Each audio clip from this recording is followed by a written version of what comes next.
Yo, what is going on? We are back here today with a great video. We're talking about beautiful Generation 7 yet again. I think this is like the third vid I've made on this. Probably the last one for the generation because it's going to be gone in 3 months and I don't see myself having time to make this video at a later point. But either way, it's time to tell the truth about this behemoth of a generation that is taking away so much from us, our free time. Every time we log on to play this game. And so we got to think, man, all the time I've played Gen 7, was it worth it? All that free time I gave up? We're about to find out. It's not about you. It's not about me. It's about this generation, all right? It's another one that's already completed. It's like one of my children, you know what I'm saying? I've been around for 3 of them now. Generation 5, Generation 6, and Generation 7. It's crazy. I wasn't even here for all of Generation 5, just a little bit. But, yeah, so basically, I'm just going to be talking about Gen 7, good and the bad, other gens, going to future, blah, blah, blah, blah, a little competitive talk. Probably like 20-25 minute video, but yeah, let's hop right into it. Of course, before I start the video, the agency merchandise is still here, so go check that out. Hoodies, t-shirts, long sleeves, tank tops, all that. These are just a couple of designs, but yes, the description has a link. First one, go check that out. Don't be a kid, be an agent. Go check it out, and let's hop into the video. So, Generation 7. So this one's been around for 3 years now, right? And so let's talk about the one that came right before it, Generation 6. So I feel like Generation 6, early X and Y, was generally well loved. I feel like most people really enjoyed X and Y OU. I liked it, I'll tell you that much. Most people I know, they really enjoyed it. It was pretty fun, pretty creative. Obviously, there was some overpowered stuff, but as we always do in a metagame, it gets filtered out through the suspect test process.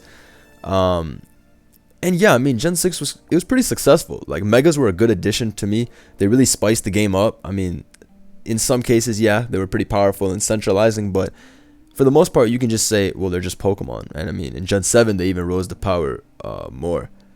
So Gen 6 was like the first game where they really rose the power, like by so much that people were really taken aback. Because Megas, up until that point, we did not have Megas like we used to have. Like stuff like Mega Metagross is like obscenely strong. They had stuff like Mega Alakazam, Mega Tyranitar, just stuff that was hitting such insane levels of attack. Stuff like Mega Slowbro with very high defense, stuff like they were just making crazy Pokemon in Gen 6.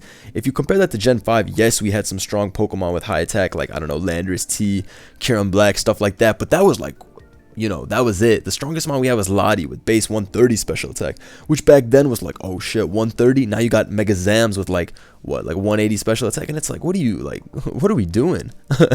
So you can see that in Gen 7, the power creep went up so much. Gen 6 was really the first time when we really got some decently strong mons. And it's crazy to say decently strong because back in Gen 5 we even thought they were strong, but Gen 6 was a pretty significant power creep. But then Gen 7's power creep was somehow even bigger than the creep between 5 and 6. I thought they could never do that because Gen 6, some of these Pokemon are so good, and you can see a lot of these Pokemon are not as relevant as they are now in Gen 7, and the new Pokemon in Gen 7 are just stupidly strong, and that has a whole lot to do with new Megas, Z-moves, the introduction of Pokemon with just stupidly high attacking stats like Kartana, stuff like that. Like, it's crazy how they shifted the metagame yet again, made it even more powerful. Gen 7 was literally Gen 6 on crack to me. Like, it was really like Gen 6 on crack. Like, they took all the powerful elements of Gen 6 and like super boosted them. So like all the extremes, like offense, defense, they made stuff like Rain more viable, Webs is more viable. In Gen 6, I guess Webs has kind of come back now, but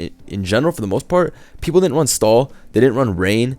After Dugtrio got banned, at least, they don't run Stall as much because it's not as good. But I feel like in Gen 7, all those styles are very powerful. Every style is like decent in Gen 7, and that's because you can run so many different variables. So that's kind of just a breakdown how I feel about I feel like Gen 7 was just Gen 6 really on steroids. So we talk about Z-moves compared to what's it called, Megas. I think Z-moves are whack, honestly. OP, extremely overpowered. I just like this mechanic. The more and more I think about it, like I like first of all, Z-moves, I enjoy playing with them. Yes, they're fun, they're pretty cool, but I don't think they're healthy. I think they're extremely broken because you can never know what Z-move your opponent is. You can guess, but it's not enough. Take a Pokemon like Magearna, for example. So my set is Trick Room Shookaberry, but I could bluff Z-move because, I'm not leftovers or whatever. Like, I could still bluff a Z-move. And even if I was Z-move, think about the different types I could have. I could have Z-Steel, which lets me OHKO stuff like Mawile, fairies, just muscle through most stuff like that. Landers T in one hit. I could have been Z Electric, which would help me get past Toxapex, Mantine in one hit, something that could have hazed me, whatever the case is. Assuming I was shift gear, I just picked a random Magearna. But you guys understand what I'm saying. Z Flare Cannon, which can get through literally any Pokemon that's neutral versus Z Focus Blast to snipe Heatran, Ferrothorn, stuff like that. And you can be like, oh, you know what, you have to scout it. But how can you really scout it? Like, how can you run Toxapex, Heatran, all of them, how can you run Toxapex, Heatran, and Ferrothorn and you lose because it has the right Z move? It has the electric for the Pex, or it has the fighting for the other two. What if it has just the right one? It's not your fault, in my opinion, that you didn't guess which one it was. Because how can you guess which one it was? How could you even... Because you're making an assumption that it even has that Z move. It could have had Z Fairy for all you know. It could have had Z Steel for all you know. You know what I mean? And it's crazy that you can tailor make a lot of these Pokemon. Like even Dragonite, I gave Z Ground, which was an amazing tech. My boy Mimilet hooked me up with that. Because you're able to Oko stuff like... what's it called? You're just able to Oko Steals at +1, able to destroy Pex at +1, Magearna, all that stuff. It's crazy. And Z moves in general, I think a lot of people share this opinion that while they are very powerful, they are very fun, they kind of felt like a novelty for this generation because it was just able to make some Pokemon so stupidly strong for no reason. Like I'm just thinking about stuff like Garchomp using Z Dragonium right here and just being able to Oko Landorus, stuff like that. Yeah, it's a cool tech, but it's like giving a Pokemon a insane power up for one turn, and it just doesn't make sense that it's so hidden. I understand if they want to have this novelty, but I don't think they should have made it so easy to hide. You can hide the Z move on whichever Pokemon it's on. They don't know which Z move it is either. The fact that it goes through Protect is crazy as well. Like they really made these amazing moves. And I mean, it's definitely cool because you get to see a lot of Pokemon. That is one thing I'll give to Gen 7. Because of Z moves, a lot of Pokemon that are whack are actually decent. Like Nihilego is not that good, but with Electrum Z, you know, you have a viable pick. This Weavile, Swords Dance, Z Ice, this is cool because at +2 with Z Ice, you can get through Ferrothorn, Celesteela, all this stuff. So Z moves are cool because they make a lot of whack Pokemon viable. Like look at Komodo, for example. Well, this set is trash, but the Clanging Scale Z Stealth Rock, you get all +1 to all your stats. What an amazing set. And the fact Komodo has taken off in OU because of that, and what an anti-meta pick it is because of Z moves. So in that sense, Z moves are very cool. They're able to make basically whack Pokemon, or just mediocre Pokemon decent, thanks to the boost, assist them with their setup and stuff like that. So that's cool, but in general, it's an overpowered factor easily. The fact that you can't guess which one it is, you can, even if you do guess which Pokemon it is, which you're only going to be able to do after playing a bunch of Pokemon, having a lot of experience and being able to break down teams. Usually I feel like I can guess which Pokemon is a Z move, but I still could be wrong. If they have a Landorus, a Greninja, and a Magearna on the other team, and the Greninja's Protean, who has the Z move? Is it Lando? Is it Mag? Or is it Gran? You literally don't know unless you play the game out. Okay, now I know Magearna's AV. Now I know Landorus's helmet. But what if that's not the case? Like, what if they don't have those very obvious items that tell you what they are? What if Landorus is Yachi Berry? So you still think it might be Z move? Are you supposed to assume it's not? But then it is Z move. It is Z move. Fly kills your Tangrowth and you lose to Greninja. You know what I mean? Like shit like that is just so annoying, and that's a big thing with Z moves. But looking through the OU tier, looking at a lot of the Pokemon we had, I know I've used that thumbnail before, that art from Sheep, shout outs to him. But yeah, so these guys, basically the top 4 in the metagame, the best Pokemon, some of the greatest ever in any generation. Like these Pokemon, I think Greninja Ash is now my favorite. It used to be Mag, it's Ash Greninja. I think Magearna is being taken care of just because Magearna has trouble beating all styles. It cannot beat all Rains, it cannot beat all Stalls, it can't do that, okay? It can just make its set can be tailor-made to beat any playstyle, but it can't beat all of them with one set. So Rain oftentimes is able to destroy this thing with Ferrothorn plus Swampert, Pressure, Stall. If it's not Pain Split, you know, Stall can take care of it with Chansey, just Seismic Tossing, stuff like that. So Mag, it's one of the greatest Pokemon ever. I still believe Mag is broken too, but right now, thanks to Stall, but thanks to OLT and the ladder changes, I think Magearna is more easy to take on. Greninja, on the other hand, is always OP with Ash. I feel like Spikes, Dark Balls, Hydro Pump. If you play Greninja, if you play Ash Greninja offensively, you can win any game. Seriously, you can win any game if you play this thing aggressive. It's crazy. As long as you don't give your opponent too many free turns. If you play this thing with like some balls, like it can be the most broken mon because it can beat every play style. Seriously, even Stall can't defeat it because Sableye can get 2-hit KO'd by Hydro Pump. Even at full HP, I believe, and even if it can't, you can't take any prior damage. It can also force spikes, so it can play a defensive offense. It can play all types of roles, and its choice priority. Beautiful mon. Heatran, still great because of Z move and all that shit, but it's just better than the other Pokemon, but it's not as good as these three. And then Lando, I use all types of Landos. Goatmon. And then I don't really need to talk about these for the most part. I mean, you guys know these guys have stayed consistently good throughout the metagame. Medicham is at an all-time high. A very annoying Pokemon to me. Very annoying Pokemon to me. But this thing has been at an all-time high on the ladder lately. Very hard to deal with. Tapu Lele is making a resurgence lately. I don't think Tapu Lele is A rank. I believe it's A+. I believe it's A+. It's as good as these guys.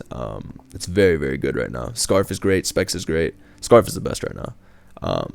But I mean, yeah, I mean, for the most part, the metagame has stayed the same recently. I mean, OLT has started. That's kind of what I'm segueing into here. So OLT has started. This is just the official thread on Smogon. You can see a lot of the different types of teams. This is a very great post by my boy John X. Shouts to him, bro. He was on my OEPL team, my DPP player. But either way, looking at this, you can see all the teams he has listed. These are the types of teams we've been seeing on the ladder lately. So if you look at Hyper Offense, these are all the different styles. And I mean, it seems pretty good. I mean, some of these teams I don't even think I've faced before, and I've played different variations of these as well. But I guess these are like the most obvious Hyper Offense teams. And yeah, you usually see some type of Sash Land or a Drill. Coco is there. There's always like a Mag. I guess this guy has Komodo, but you see Manaphy sometimes. Serp sometimes, you know, like in general, it's just different setup sweepers, right? Little slashes. So HO is really great in this metagame. And it's been great in all of Gen 7, and I think that's cool because in Gen 6, HO came and went. It just returned to Gen 6, but when Gen 6 was the main generation, HO was not pulled off as much as it is pulled off in Gen 7. And you can see that from a number of things, really. I think that's kind of just because of Z moves, too. But it's hard to say. I'm trying to go through my teams and look at some of the HO I have. I think a big thing with HO is the fact that dual screens is so good because Tapu Koko is so good at setting up screens. And just the fact that you can make a team with like a Alolan Ninetales, for example, like this HO has fun Pokemon like Conkeldurr and stuff like that. And even then, it's a great team because Aurora Veil is a very incredible move. So HO got so many tools this generation. Koko is a fantastic dual screen setter. It's truly one of the, it's like the best dual screen setter ever to me. And I never use screens in Gen 5 or Gen 6. That shit is garbage. But in this Generation 7, I'll use screens. It's great. HO in general is great. This is a team from last year. It's obviously banned now because of Zygarde. But I use this team a ton in Smogon Tour. In a one Smogon Tour live tour, I won the whole thing.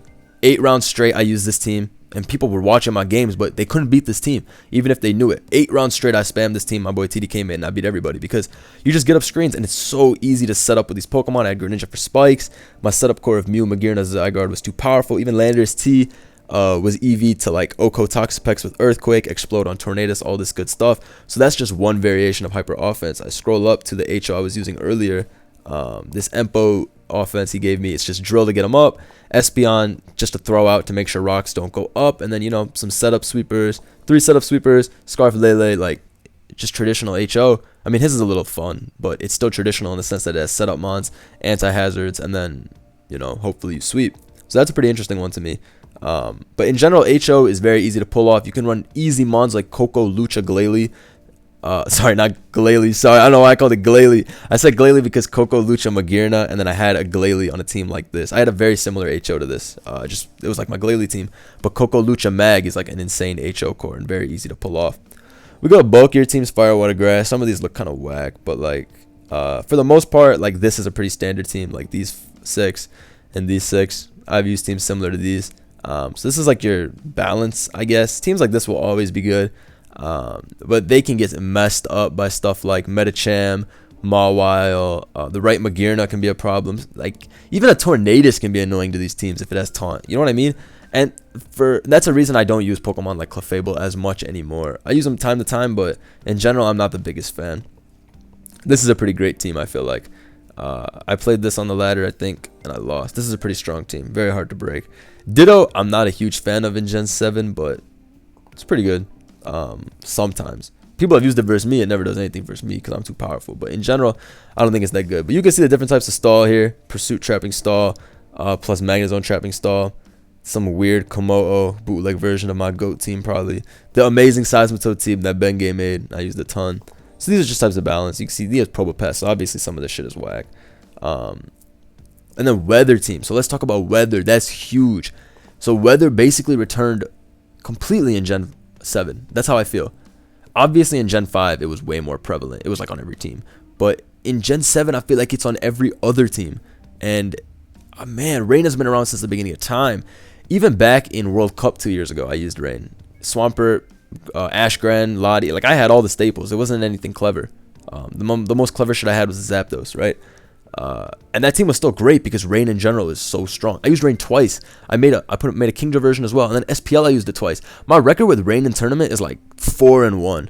Like, I only lost one time with it, and I lost to it before in tournament too. So like, I have great numbers with Rain in tournament because Rain in general is so good and easy to use. Rain takes extremely little skill to use, and it's very high reward. That's how I feel. Like, Rain doesn't take a lot of skill to use because it's always the same 5 fucking Pokemon. You need to have Pelipper, you need to have Swampert, you need Torn, you need Pharaoh, and then your other options are like whatever. When I played in SPL, that was my most recent time using Rain. I used, I believe, these 6. I think I used these 6.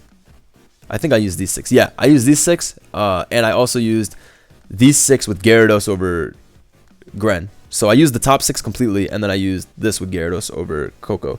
And both teams were great. Both teams were honestly great. Obviously, I lost with the Manaphy team, but, I mean, both of those teams are excellent. There's the Azumarill version, which is the version I lost to. So you can see, like, I have so much experience with Rain. And the Magearna version is the one I spammed in Smogon Tour a while ago. Rain is a very hard to deal with.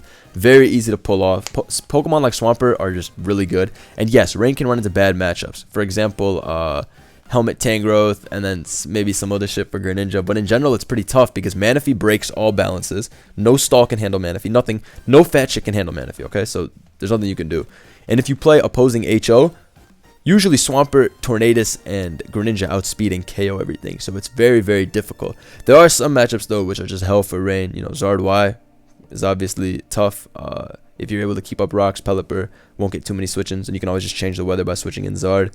There is one Pokemon in general that really messes up Rain, but I can't think of it right now. Whatever. The thing is, Rain does have counterplay, but it's very easy to pull off, and it beats a lot of teams just very easily. Like, looking back at these balanced teams, compare these weather teams to these balanced teams. Oh shit, my bad. Compare these Rain teams to these balanced teams above. A lot of these teams get messed up by Swampert really easily. Look at this dude's Celesteela team. This shit gets obliterated by Swampert. You cannot go into Pex on Waterfall, Landorus on Earthquake forever. I will predict you one turn and you'll lose. And if I Rocks up, you really can't do that anyway. So you can see even Ash Gren shooting out Specs Hydros. Pex cannot take the whole assault.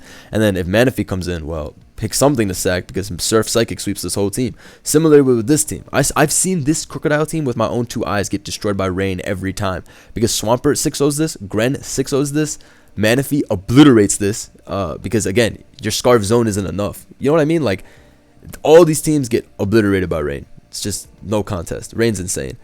Ooh, almost bars. But looking at Sand, yeah, I love Sand as well, but Drill is not as good as Rain. That's just the bottom line. It's not as good as Rain. You also got to run Rock Slide for all this shit, and it's just not as good. Rain is superior to Sand right now. I thought they were even at some point. Even Sand was better. But Rain is clearly the king right now. And then we look at stall teams. I have played so many different stall teams on the ladder, and I feel like all of them are shit. Seriously, I feel like they're all bad. I don't know how. I feel like I rarely lose to stall, and the only way I will lose to stall is if I'm using like Dodrio or something. But other than that, like, I feel like I always crush stall recently on the ladder. I don't know. There are some games where, yes, my matchup will be bad, but I feel like stall is the easiest it's ever been to outplay. So looking at some of these stalls, I know this Lottie, Reuniclus, Magearna one is like Triple Calm Mind. Kind of interesting. I think it's Triple Calm Mind at least. This Lopunny Reuniclus one is decent, but this is only decent because of Reuniclus. I feel like the rest of this does not do it favors. It's just Reuniclus is great in the current metagame. And then I've played this Volk Mawile team. This one's okay. But I feel like this Quag team, if you didn't have perfect matchup versus me, if I had an even matchup, I'd smoke any stall like this. Reuniclus is tough though, because Reuniclus beats a lot of balances on its own as well. And a lot of offenses on its own as well, with a T-Spike up, or people be running Thunder these days as well. Thunder Reuniclus is great at dealing with Rain, because you can't go into Greninja on it. Can't go into Torn and knock it freely, and Manaphy also gets messed up. So yeah, Thunder Reuniclus is pretty cool. But yeah, looking at the teams people used, I mean, yeah, so Empo used this bullshit fat fucker. Remember, I was just talking about this team. So this team is pretty strong. See, he has Thunder, Psyshock with Psyche MZ. So this thing, despite being defensive, is also able to go on the offensive. Lopunny is very anti-meta as well, able to check offense and stuff with priority. Okay, so I think he revamped this a little bit. So this is more of the more HO. So this is the HO I used, but I had Z Flag era. But yeah, I guess more takes on HO, more takes on bulky stuff, but nothing you guys don't already know. And then Stall. This is the new Stall with Shedinja. All in all, the way I feel about this generation, I know I just did a little talk on the whole generation, but all in all, how I feel about this generation, it wasn't as good as Gen 6 for me, and it also wasn't as good as Gen 5 for me. That's the bottom line. I do enjoy Gen 7. Let it be known. I like Gen 7. I like playing Gen 7. I like recording it, all that stuff. But as a whole, as a competitive generation, it was whack compared to the other two. I don't think it had the same competitive. I think it had less competitive elements thanks to a lot of different things. Way too much variation. People are always like, oh, you know, Smogon wants to ban everything. They want everyone to use the same 10 mons, blah blah blah blah. That's not what people want to do. Of course, of course no one wants the game to be boring. No one wants to see the same 10 Pokemon. But when you have as much variation as Gen 7, and it's thanks to stuff like Z moves, that like it's just too much. It's way too much. Too many fluke games, way too many fluke wins. In competitive, it's bad for competitive. It's bad for competitive to have that option. And I feel like a lot of games I've seen, a lot of fluke victories thanks to just surprise factor, blah blah blah. And I don't know. Maybe I sound like I'm complaining, but I feel like they could scale down the variation to some degree. All in all, though, I do enjoy that from a entertaining perspective. Like, obviously, I want to have fun playing Pokemon, right? So it's awesome for me that some of my favorite Pokemon are able to be great in the metagame. I love Komodo, Galele, all that bullshit. Honchkrow. Think about all the agents, man. What else? Pangoro, all that stuff. Look at this. Dodrio the God. Look at this team right here. And Dark, like, you see, I love using these Pokemon. And it's amazing that they're able to be viable in OU. Thanks to these, you know, just thanks to the generation allowing for all types of Pokemon to be viable. That's amazing. I think this is one of the most fun generations ever.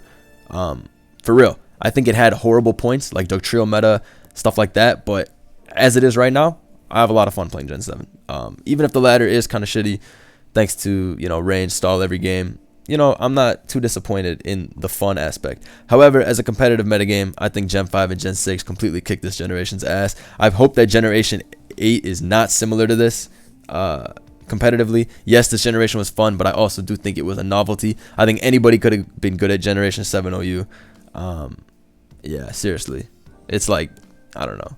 They did too much. They did way too much with this generation. They added way too much stuff. Hopefully they scale it down. Hopefully Gigantamaxing and Dynamaxing isn't too crazy, but we're excited to see what happens next. Hope you guys enjoyed. Drop a like if you did. I'll catch you guys next time. Peace.